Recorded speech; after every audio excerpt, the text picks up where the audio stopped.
J'ai pas intérêt à me louper là. Dernier préparatif pour Béatrice, 44 ans. Ce soir, elle est en représentation pour un concert à l'église Saint-Eustache. C'est tout le temps utile dans la vie d'être séducteur, moi je trouve. Parce que c'est une façon de mettre les gens dans sa poche.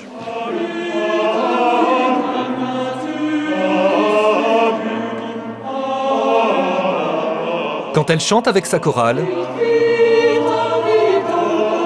Béatrice ne passe pas inaperçue. Grande chanteuse, dans un petit corps, elle ne mesure que 1,15 m, une taille équivalente à celle d'un enfant de 6 ans. Malgré cet handicap, pas question pour elle de s'interdire une vie comme les autres. Seulement voilà, vivre à 1,15 m de hauteur, dans un monde pas du tout conçu pour les personnes de petite taille, n'est pas toujours simple. Même les situations les plus anodines de la vie quotidienne demandent des trésors d'imagination.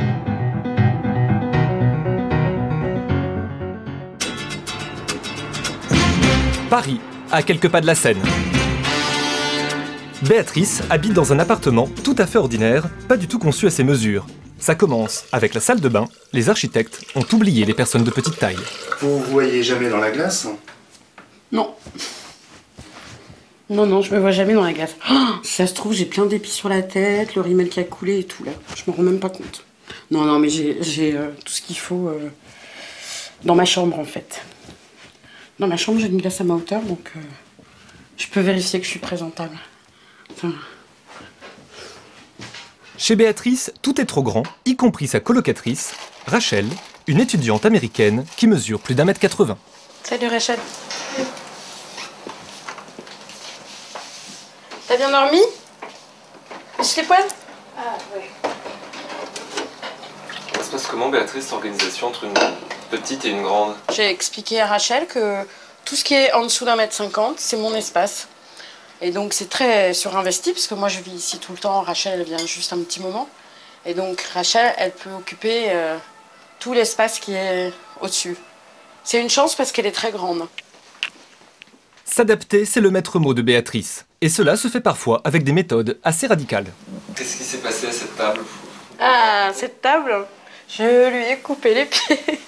Je lui ai coupé les pieds à cette table. C'était une table haute, de salle à manger. Alors pour Rachel, c'est un peu comme si elle mangeait dans une maison de poupées. C'est vraiment une nouvelle expérience. Mais bon, ça me plaît bien. Pour moi, c'est plus confortable de ne pas être entourée de meubles qui m'arrivent tous ici, parce que c'est tout le temps comme ça dehors. Donc ici, j'ai vraiment l'impression de respirer en fait. Si dans son appartement, Béatrice réussit à organiser une vie à sa hauteur, c'est forcément beaucoup moins simple dès qu'elle sort dans le monde des grands. Béatrice est handicapée de naissance. Elle a la maladie des os de verre, une maladie qui entraîne de nombreuses fractures. Ses jambes n'ont jamais grandi. Pour ses déplacements, elle est obligée de s'aider de béquilles. Là, par exemple, marcher d'ici jusqu'au bout de la rue en bas sans béquilles, ça fait loin. Ça n'a pas l'air, mais pour moi, c'est trop loin. Ça, c'est mes jambes. Je vous présente mes jambes. Voilà. Elle a dû demander à son garagiste d'équiper ce modèle de série d'une assise rehaussée et d'un pédalier surélevé. C'est la meilleure manière qu'elle ait trouvée pour ne pas se fatiguer à pied.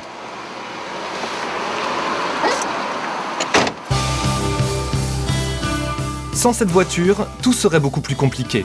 Le métro, pourtant si pratique, est pour Béatrice synonyme de couloirs interminables et d'attentes écrasantes. Parfaitement autonome, elle n'hésite pas à prendre le volant pour le moindre de ses petits déplacements, pour se rendre à son travail, mais aussi aller voir ses amis ou même faire les courses. Et pour Béatrice, aller au supermarché, c'est toute une aventure. Cela commence par le caddie, pas question de prendre n'importe lequel. Ça c'est très bien, depuis que ce supermarché a des caddies pour les enfants, comme je fais pas des caddies familiaux quoi, ça me suffit. Mais le caddie n'est pas la solution à tout. Et comme par hasard, les articles qu'elle préfère sont souvent dans les rayons du haut. Est-ce que vous pouvez m'attraper pommes bananes, les compotes? Pommes bananes? Ouais. Voilà, c'est pas un problème. Super, merci beaucoup. Des fois j'attends dans le rayon parce que dans le rayon où je suis il n'y a personne et donc faut que j'attende qu'il y ait quelqu'un qui passe. Des produits inaccessibles mais aussi des couloirs interminables. Pour elle c'est immense. Quand un client ordinaire fait un pas, Béatrice doit en faire 3. Faire des kilomètres pour trouver un truc, donc ah ben voilà, riz. C'est dit avec le sourire, mais le supermarché, c'est à chaque fois un moment difficile. Mais bon, j'aime pas le supermarché, vraiment, c'est crevant, ça me donne chaud et tout. La limite, c'est ça. Il est minuscule, mon caddie. Je pourrais pas me trimballer avec des packs de flotte, des machins, c'est impossible. Tout ce qui est lourd et volumineux, Béatrice doit se le faire livrer. Je me souviens même plus comment je faisais avant, d'ailleurs. Avant qu'on puisse faire livrer les courses. J'ai oublié.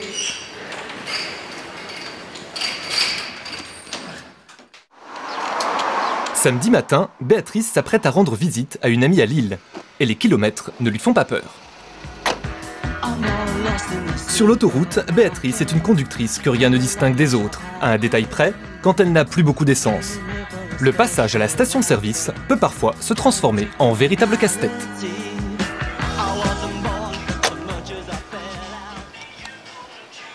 Moi, ça m'est déjà arrivé de me retrouver à sec, en pleine cambrousse en fait. Et donc, je suis allée au premier truc, 7 sur 7, 24 heures sur 24. Et là, en fait, le truc, il était trop haut pour que je fasse mon code de carte bleue. Et en fait, j'ai trouvé un monsieur qui m'a aidé. Vous lui avez donné votre code? Bah, j'allais pas rester là sans essence, de toute façon. Donc voilà. Je comprends pas, je suis déjà à combien là? Je vois rien. Là, par exemple, je peux pas lire. Là, je vois rien, là. Là, je peux pas lire. Là, je vois vraiment pas bien, en fait, parce que j'ai tous les reflets, donc je peux pas lire ce qui est écrit. Donc, en fait, bah, je sais pas combien j'en mets dans ma... Là, c'est 18. Hein? Là, c'est 18. 18 litres? Ouais. Voilà, c'est bon. Même problème devant la machine à café, elle ne voit pas grand-chose quand elle fait sa sélection. Faut que je devine vaguement des trucs, quoi, mais... En tout cas, pas suffisamment pour commander un café et me retrouver avec une soupe à la tomate, par exemple.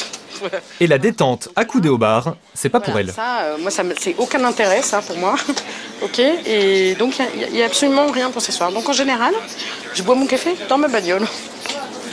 Voilà. Au moins, je suis assise et au chaud.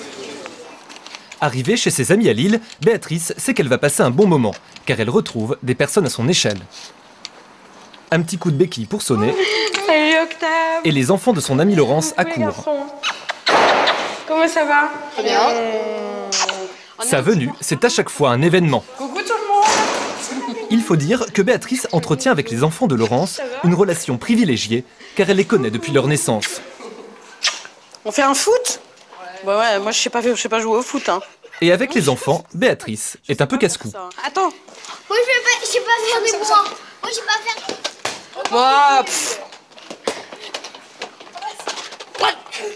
Attends, goal. C'est qui le plus grand? C'est moi. Il m'a dépassé là, il y a un mois peut-être. C'est un peu la compétition. Bah, quand ils ont cet âge-là et cette taille-là, ouais, ils regardent. Béatrice, c'est aussi un peu comme l'oncle d'Amérique, qui revient toujours avec de nouvelles histoires. Hop là. Avec le physique que j'ai pas peur de faire le clown, parce qu'il y a déjà quelque chose de clownesque, je pense. Non, mais franchement, je pense qu'il y a déjà quelque chose d'un peu clownesque à arriver avec 1m20, des petites béquilles rouges. Et j'avais voyagé en Afrique et je me souviens que les petits-enfants africains, par exemple, ils me regardaient, mais vraiment comme si j'étais un clown, quoi. Et puis ils me touchaient comme ça pour voir ce que ça allait me faire et tout. Et il y avait un espèce de jeu qui était que je serais arrivée avec un nez rouge et des grelots sur la tête. Je pense qu'il n'y aurait pas eu de réaction plus forte que celle qu'ils avaient. Je pense que c'est les gens qui te trouvent drôle quand ils te regardent. Ils me trouvent drôle quand ils me regardent? Peut-être. Et toi, tu me trouves pas drôle? Tu me trouves drôle aussi, toi? Mais t'as plus l'habitude, toi. Ouais. Mais tu trouves ça drôle quand même? Parce que tu vois, t'es quelqu'un de très grand, t'as beaucoup d'âge, et puis t'es toute petite.